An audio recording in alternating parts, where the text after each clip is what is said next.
Hello guys, welcome back to my channel. Selamat ketemu lagi bersama Priscilia. Sebelum menonton, jangan lupa di like dan subscribe dulu ya guys.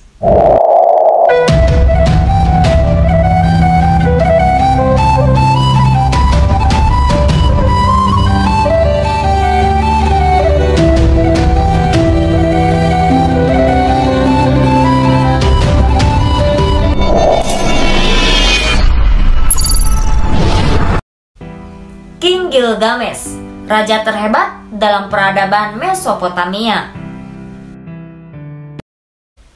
Gilgamesh adalah salah satu kisah tertua yang pernah ada. Epik Gilgamesh merupakan salah satu cerita Mesopotamia yang banyak disukai oleh orang. Meskipun usianya sudah sekitar 4000 tahun dan masih tersebar luas.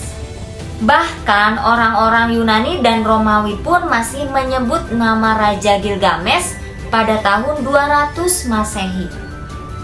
Kisah Gilgamesh berawal dari penemuan sebuah epik oleh para peneliti pada tahun 1955. Dalam epik tersebut tertulis sebuah puisi yang menceritakan raja terhebat dalam peradaban Mesopotamia. Hal tersebut dipercaya bahwa Gilgamesh adalah pemimpin kerajaan Uruk di Sumeria sekitar abad 2112 sampai 2004 sebelum Masehi. Pada puisinya diceritakan 5 kisah atau 5 puisi mengenai Gilgamesh. Oke, yuk kita bahas kisah Gilgamesh berdasarkan 5 puisi tersebut. Diceritakan Gilgamesh terlahir seorang manusia setengah dewa.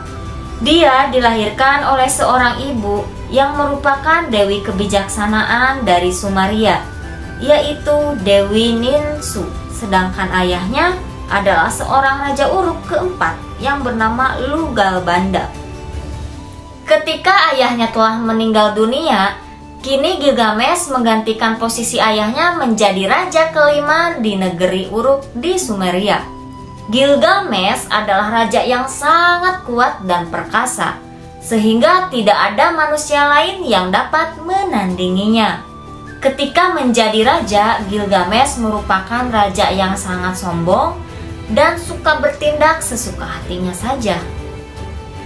Seperti merampas barang milik rakyat, bahkan menculik para istri bangsawan yang ia sukai. Nah, oleh sebab itu, dia mendapatkan banyak kritikan dari masyarakat. Karena tindakan Gilgamesh yang semena-mena, akhirnya para rakyat mengadukan hal tersebut kepada dewa-dewi Sumeria. Keluh kesahnya pun didengar oleh para dewa dan dewi. Mendengar hal tersebut, akhirnya Dewi Aruru yang merupakan Dewi Penciptaan kemudian menciptakan manusia yang bisa menyaingi kekuatan Gilgamesh.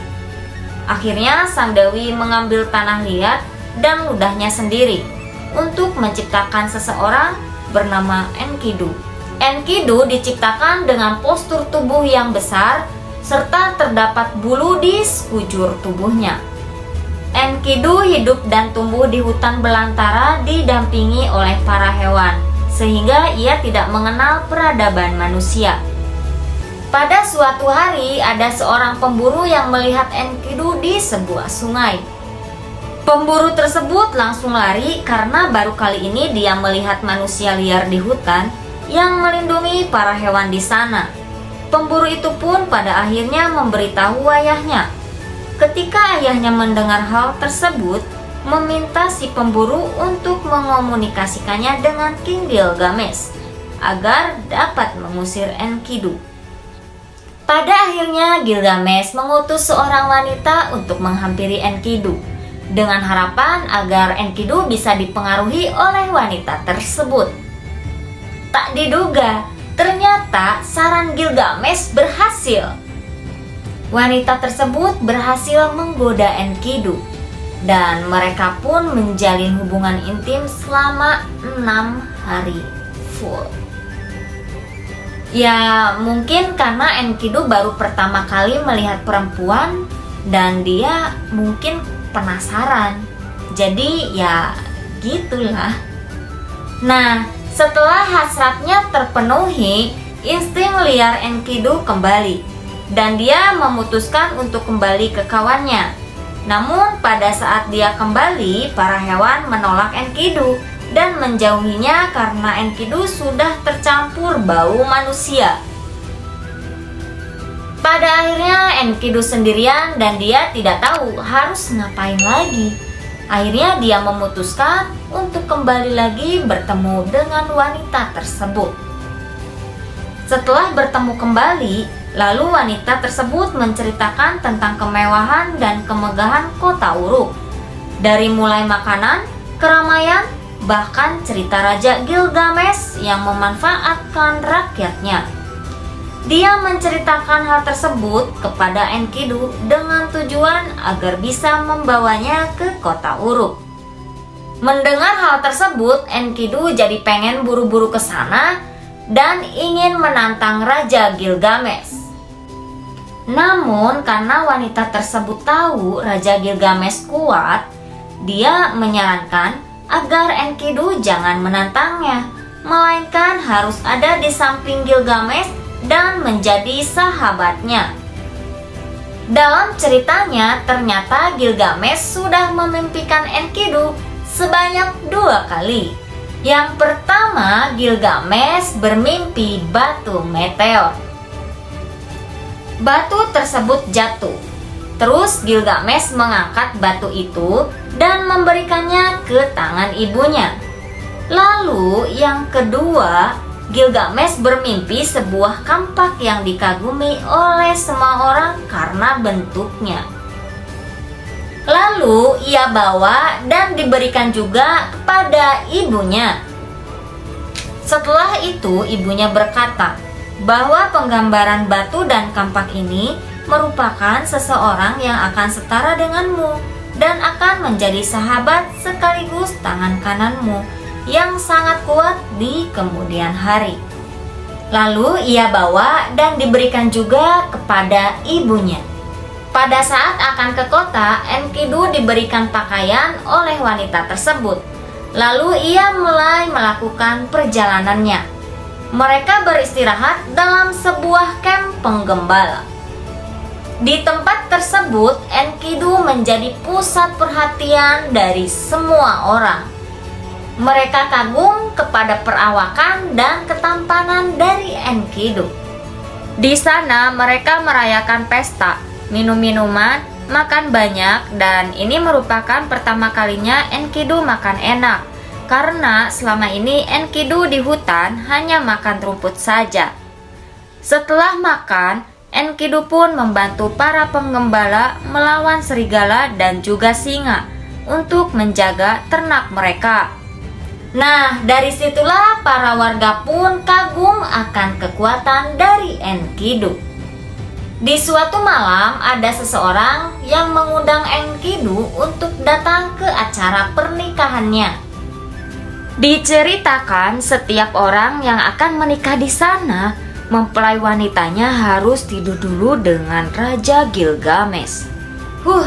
Parah banget sih ini. Jadi ini kesempatan Enkidu untuk bertemu dengan King Gilgamesh. Mendengar hal tersebut, Enkidu pun marah kepada Gilgamesh dan gemes banget gitu ya.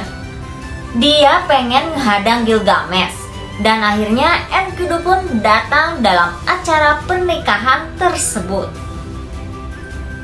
Pada saat di pernikahan, Gilgamesh pun datang dan dia langsung dihadang oleh Enkidu. Dan tanpa basa-basi lagi, Enkidu pun langsung menyerang Gilgamesh. Dan terjadilah sebuah perkelahian yang menghebohkan di kota tersebut. Hingga pada akhirnya di dalam duel tersebut Enkidu kalah. Lalu setelah kekalahan Enkidu, mereka berdua saling maaf-maafan. Enkidu mengakui kekuatan Gilgamesh sebagai raja. Hingga pada akhirnya Gilgamesh mengajak Enkidu menjadi tangan kanannya sekaligus pendamping Gilgamesh, yang mana hal tersebut direstui oleh ibu Gilgamesh. Lalu ibunya berkata bahwa Enkidu akan menjadi sahabat terbaiknya. Setelah menjadi sahabat, Gilgamesh menanyakan keadaan hutan selama Enkidu hidup di sana, dan Enkidu pun menceritakannya. Ia juga menceritakan di sana ada sebuah monster yang menjaga pohon sidur di kawasan hutan terlarang yang tidak boleh didatangi oleh manusia. Dikatakan oleh Enkidu, monster tersebut bernama Humbaba. Monster yang begitu kuat bawahan Dewa Enlil untuk menjaga hutan terlarang.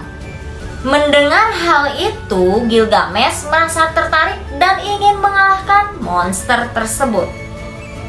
Namun, Enkidu menyarankan agar tidak berurusan dengan monster tersebut karena monster itu terlalu kuat. Akan tetapi, hal tersebut tak didengar oleh Gilgamesh dan menjanjikan ketenaran kepada Enkidu jika mereka berdua bisa mengalahkan monster tersebut. Hingga pada akhirnya dua sahabat ini pun melakukan perjalanannya ke hutan dengan restu dari para tetua dan dari sang ibunda tercinta. Pada awalnya, para tetua tidak mengizinkan Gilgamesh karena ini merupakan tindakan yang begitu sombong. Namun Gilgamesh memaksa dan pada akhirnya tetua mengizinkan dengan catatan harus bersama Enkidu. Ya, karena Enkidulah yang tahu medan di hutan belantara tersebut. Lalu setelah persiapan mereka berdua selesai, kedua pahlawan ini memulai perjalanan menuju hutan terlarang selama 3 hari saja, yang mana jarak tempuhnya adalah sekitar 724 km, di mana kalau orang normal sendiri akan menempuh sekitar 3 minggu perjalanan. Singkat cerita, dua pahlawan tersebut sampailah di hutan. Pada suatu malam, Gilgamesh bermimpi bahwa ada sebuah gunung yang menimpa dirinya. Gilgamesh menceritakan mimpi tersebut kepada Enkidu, dan Enkidu pun mengartikan mimpinya. Gunung tersebut diartikan sebagai Humbaba karena perawakannya sendiri besar layaknya gunung. Di kemudian hari, Gilgamesh bermimpi lagi. Dia diserang oleh seekor banteng liar, dan ketika dia sedang tidak berdaya di tanah, ada seseorang yang memberikannya minum. Lalu Enkidu mengartikannya lagi. Ini merupakan mimpi keberuntungan, di mana banteng tersebut bukanlah Humbaba, melainkan Dewa Samas, yang merupakan dewa matahari. Perjalanan mereka berdua diberkati oleh Dewa Samas, dan orang yang memberi air adalah ayah Gilgamesh. Di hari berikutnya, Gilgamesh pun bermimpi lagi. Bumi seluruhnya bergetar. Kemudian terjadi hujan tornado dan petir. Abu turun dari langit. Namun, lagi-lagi Enkidu mengartikan mimpinya adalah sebuah keberuntungan. Tapi Gilgamesh masih merasa takut dan meminta Dewa Samas untuk melindungi dirinya. Pada akhirnya, Samas menjawab dan menjelaskan bahwa mereka berdua terkena efek pakaian Humbaba, yang mana Humbaba memiliki 7 pakaian, dan dari setiap lapisan pakaian Humbaba akan memberikan efek kekuatan pada mereka. Lalu Samas memberitahu mereka bahwa saat ini Humbaba hanya memakai 1 lapis saja, dan jika dia memakai 7 lapis, maka Humbaba tidak akan bisa dikalahkan. Dan ini menjadi kesempatan untuk mereka berdua agar segera mengalahkan Humbaba. Singkat cerita, akhirnya Gilgamesh dan Enkidu sampailah di hutan terlarang Gunung Para Dewa. Di sana mereka mulai menebang pohon yang akan memancing Humbaba muncul. Setelah Humbaba muncul, kedua pahlawan ini mulai menyerang Humbaba. terjadi pertarungan yang amat dahsyat di antara mereka. Pertarungan terjadi sangat intens, sehingga Gilgamesh meminta bantuan Dewa Samas. Dan Dewa Samas pun mengirim 13 tornado untuk membantu Gilgamesh dan Enkidu. Berkat bantuan tersebut, Gilgamesh akhirnya menang dan berhasil mengalahkan Humbaba. Lalu pada saat Humbaba akan dibunuh, Humbaba meminta ampun pada Gilgamesh agar dirinya tidak dibunuh. Dan Humbaba berjanji akan menjadi pelayan yang sangat setia untuk Gilgamesh. Mendengar hal itu, Enkidu menyuruh cepat-cepat untuk membunuh Humbaba. Tapi Humbaba berkata bahwa Enkidu berkata seperti itu karena cemburu. Jika Humbaba dilepaskan, maka posisi Enkidu akan digantikan oleh Humbaba.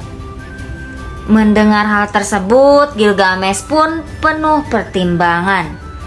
Tapi setelah dia berpikir bahwa dengan membunuh Humbaba, dia bisa memamerkannya pada masyarakat. Selain itu, nama mereka akan semakin terkenal. Ya, pada akhirnya Gilgamesh membunuh Humbaba. Mereka menebang pohon di sana, lalu dijadikannya rakit dan membawa kepala Humbaba. Setelah sampai di kota Uruk, Gilgamesh dan Enkidu disambut dengan meriah oleh masyarakat di sana. Gilgamesh dan Enkidu pun mulai membersihkan diri. Hingga pada saat itu, Dewi Ishtar melihat Gilgamesh yang sangat tampan untuk dijadikan kekasihnya. Tapi Gilgamesh menolak karena itu hanyalah cinta sementara, ya seperti yang sudah-sudah. Karena Gilgamesh tahu kelakuan Dewi Ishtar, di mana para suaminya ada yang dilempar ke underworld, ada yang dikutuk, bahkan menjadi makanan para monster. Nah, dari situlah Gilgamesh tidak mau menjadi kekasih ataupun suami dari Dewi Ishtar. Mendengar hal tersebut, Dewi Ishtar menjadi malu dan marah. Lalu dia mengadu pada ibu dan ayahnya yang merupakan Dewa Anu, Dewa Langit, dan Dewi Antum ibunya. Dia mengadu atas hinaan Gilgamesh dan ingin mengirim banteng surgawi agar mencabik-cabik Gilgamesh. Tapi Dewa Anu berkata, ya emang benar apa yang dikatakan oleh Gilgamesh, karena emang seperti itu kelakuan dari Dewi Ishtar. Mendengar hal itu, Dewi Ishtar makin marah dan mengancam akan menghidupkan kembali orang-orang yang udah mati agar berpesta dengan manusia yang hidup. Dewa Anu pun yang tidak ingin hal tersebut terjadi berkata, tapi jika kau melepaskan banteng tersebut, maka akan terjadi kelaparan selama 7 tahun. Dewi Ishtar pun tahu dan sudah mempersiapkan persediaan tersebut. Pada akhirnya Dewa Anu tidak ada pilihan lain. Akhirnya dia melepaskan banteng surgawi ke kota Uruk.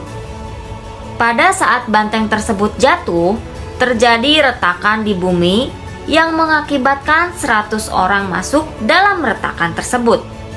Dan ketika banteng tersebut mengaum kembali, 100 pria masuk lagi ke dalam retakan tersebut. Melihat hal tersebut, Enkidu pun merasa muak dan bersama Gilgamesh menyerang banteng surgawi tersebut. Nah, dalam pertarungan tersebut, Enkidu memegangi ekor sang banteng, sedangkan Gilgamesh menebas dan menikam jantung sang banteng dan mempersembahkannya sebagai kurban untuk Dewa Samas. Dikira Ishtar banteng tersebut akan ngancurin kota Uruk. Malah yang dia lihat, bantengnya kalah dan mati. Di situ Ishtar pun marah, lalu meludahi Enkidu dan Gilgamesh. Enkidu pun yang melihat itu langsung memotong paha banteng dan melemparkannya pada Dewi Ishtar, serta memberinya peringatan. Kurang lebih kamu akan dijadikan seperti ini nih kalau kamu macam-macam lagi kepada kami. Lalu Dewi Ishtar pun merasa takut dan dia lari ke kayangan. Setelah kemenangan mengalahkan banteng, mereka berdua pun mengadakan pesta dan merayakannya, menjadikan kepala banteng tersebut sebagai piala. Namun setelah pesta itu usai, Enkidu tertidur dan Enkidu bermimpi para dewa mengadakan sebuah rapat. Dalam rapat tersebut membicarakan mereka berdua. Para dewa berkata bahwa dari dua pahlawan tersebut harus ada satu orang yang menjadi korban, karena mereka berdua sudah membunuh monster Humbaba sang penjaga dan menebang pohon dewa, bahkan membunuh banteng surgawi. Hingga tak lama setelah mimpi tersebut, Enkidu jatuh sakit. Hal ini membuat Gilgamesh panik ketar-ketir, meminta ampun pada dewa untuk menyembuhkan Enkidu. Namun hal tersebut tidak digubris oleh para dewa, dan di situ Gilgamesh berjanji untuk membuatkan patung Enkidu yang begitu megah, terbuat dari emas untuk mengenang Enkidu. Setelah Enkidu mati, Gilgamesh menepati janjinya, dibuatkan monumen emas patung Enkidu. Lalu Gilgamesh meninggalkan pakaian kerajaannya dan mulai keliling dunia untuk meratapi kematian Enkidu. Terima kasih sudah menonton, jangan lupa di like dan subscribe. Sampai jumpa di next video.